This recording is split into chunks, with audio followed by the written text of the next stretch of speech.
Ngayon, balikan natin itong binabantayan nating sama ng panahon sa may West Philippine Sea.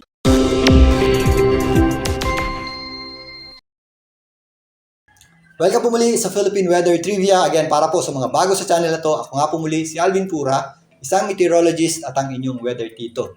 Ngayon, balikan na natin itong binabantayan nating sama ng panahon sa may West Philippine Sea. Ito pong grupo ng kaulapan sa may West Philippine Sea ay isa pong bagyo ayon sa pinakahuling ulat ng Pag-asa. Ito po ay nasa Tropical Depression category na may lakas na hangin na umabot sa 55 km per hour.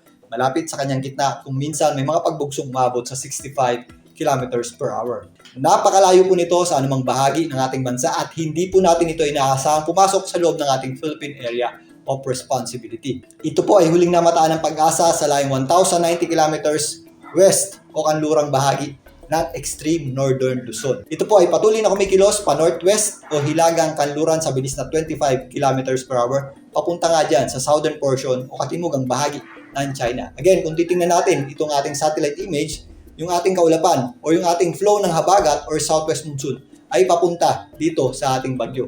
Dahil po dyan, hinihila nga nitong bagyo yung ating habagat or southwest monsoon papalayo sa ating bansa. Dahil po dyan, nagkakaroon tayo ng tinatawag na monsoon break o yung pag-atras o paghina ng habagat. At kung mapapansin nyo nga itong ating satellite image, relatively maaliwalas po ang panahon natin sa malaking bahagi ng ating bansa. Kung may mga pagulan man tayo, ito po ay mga isolated lamang o localized na pagulan o thunderstorms na kadalasang nangyayari tuwing hapon o gabi. Wala pong magiging direktang epekto ito pong bagyo sa may West Philippine Sea sa ating bansa. So narito po ang official forecast track ng Japan Meteorological Agency para sa binabantayan nating bagyo dito po sa may West Philippine Sea. Ito pong color blue, ito po yung dinaanan ng dating bagyong Aghon. Narito naman po yung ating bagyong binabantayan sa may West Philippine Sea. Patuloy ngayang kikilos pa northwest, paakyat, papunta dito sa southern portion ng China. Ito pong bagyo na ito ay short-lived lamang dahil kapag tumama na po ito o mag-landfall diyan po sa may China, maaari po itong humina na ng tuluyan. Again, hindi po yan pupunta o lalapit man lang sa ating Philippine Area of Responsibility. At habang nandito po yan